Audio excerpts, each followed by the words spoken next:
At the end of Silent Hill 1, the player character Harry Mason must use a series of symbols to unlock the game's final door. And one of these symbols is a 6-pointed star called the Seal of Solomon. This is the same King Solomon who appears in the Bible as a wise, rich, and righteous king, the son of Israel's greatest king, David. So what's his seal doing being used as an occult symbol? Turns out this ancient king of Israel had a secret or two. Welcome, I'm the Catholic Horror Gal. Thank you so much for joining me for this episode of Data Points focusing on the Ring of Solomon. It may seem strange to think of one of Israel's greatest kings, the son of King David no less, summoning demons, and indeed we don't see King Solomon having anything to do with demons in the Bible itself. But we do see it in a text composed between the 1st and 3rd centuries AD called the Testament of Solomon. Its authorship isn't clear, and we don't even know if it originated first within Judaism or Christianity, but it certainly shows influences from both of those traditions. The text tells the story of the construction of the Great Temple in Jerusalem, which was Solomon's project. The Bible tells us this story too, in the books of 1 Kings and 2 Chronicles, but the Testament of Solomon provides an imaginative addition. A demon named Orneas was oppressing the master workman's son, of whom King Solomon was very fond. This demon would take the boy's pay, steal his food, and, worst of all, gradually drain the life force from him. When Solomon petitioned God for help against Orneas, God sent the archangel Michael with the gift of a ring sent directly from the hand of God in heaven. This ring was inlaid with a precious stone that was imprinted with a seal having the power to summon, bind, control, and banish demons. Solomon used this ring to bind Orneas, and with the help of the archangel Uriel, commanded him to dress the stone that had been quarried for the temple's construction. Solomon also ordered Orneas to bring before him the prince of demons, who turns out to be the famous Beelzebul, sometimes and perhaps better known as Beelzebub, the Lord of the Flies. Solomon, again by the power of his heavenly ring, commands Beelzebul to bring him other demons. Beelzebul is constrained to obey, being bound by the power of the ring, and so he does bring many other demons to Solomon, who then puts each of these demons to work on various tasks in constructing the Jerusalem temple. Where on earth did all this come from? Why would Solomon enlist demons to build the holy temple of the God of Israel? Where is this in the Bible? Well, in 1 Kings chapter 6, verse 7, we read that neither hammer nor axe nor any tool of iron was heard in the temple while it was being built. Now, in context, this was due to the very practical cause that the stone was quarried and dressed off-site, presumably so that the holy atmosphere of the temple would be preserved.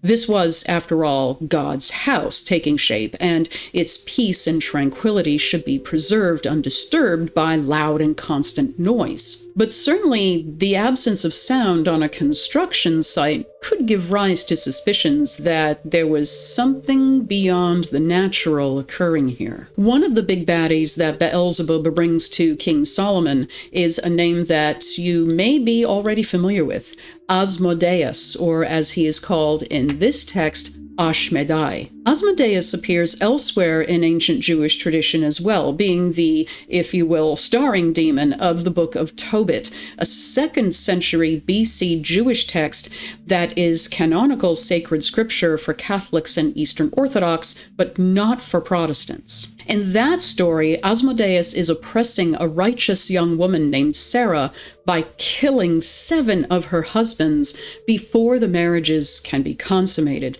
This fits the Testament of Solomon's description of Asmodeus as a demon who is, quote, always hatching plots against newlyweds, spreads madness about women through the stars, and has committed a rash of murders. But the enmity between Solomon and Asmodeus continues in a 14th century AD rabbinic Jewish text contained within the Babylonian Talmud titled The Story of King Solomon and Ashmedai. In this very brief tale, Asmodeus tricks Solomon into giving him the ring, which Asmodeus, being, a demon, then uses to banish Solomon from his own kingdom, and then proceeds to impersonate the king, ruling from Solomon's throne. Of course, the ruse is discovered, Solomon is restored to his position, and Asmodeus flees. But the story isn't clear whether or not Solomon ever got his ring back. But the Testament of Solomon is not the first or even the earliest instance where we see King Solomon exercising power over demons. The 1st century AD Jewish historian Flavius Josephus wrote in Antiquities of the Jews that God also enabled Solomon to learn that skill which expels demons. He composed such incantations also by which distempers are alleviated, and he left behind him the manner of using exorcisms, by which they drive away demons. Exorcism was a thing in Judaism in the 1st century. Jesus Christ himself was an exorcist, of course, and we also read of Jewish exorcists in the Acts of the Apostles, chapter 19. But it's interesting that Josephus writes that Solomon left behind him the manner of using exorcisms. This suggests that King Solomon created the exorcism procedure, and that the Jewish exorcists of Josephus' day in the 1st century saw their exorcism techniques as having been inherited from this great king. So what does this mighty, powerful seal look like? According to manuscripts P and Q of the Testament of Solomon, the ring was set with a precious stone engraved with a pentalpha, which is a 5-pointed star, although it is also very often shown as a 6-sided star as well. So it could have either been a 5-pointed pentagram or a 6-pointed star along the lines of King David's seal. Another manuscript of the Testament of Solomon, manuscript L, adds that the seal included a 31-letter word arranged around 2 concentric circles and containing the phrase, "O Lord, our God." But these manuscripts are later in time and may reflect later developments in the tradition of King Solomon as an exorcist, along with whatever was on his ring as well. So these details of the seal's appearance may not have been included in the earliest traditions. But the legends about King Solomon as one who could summon, bind, command, and expel demons is the reason why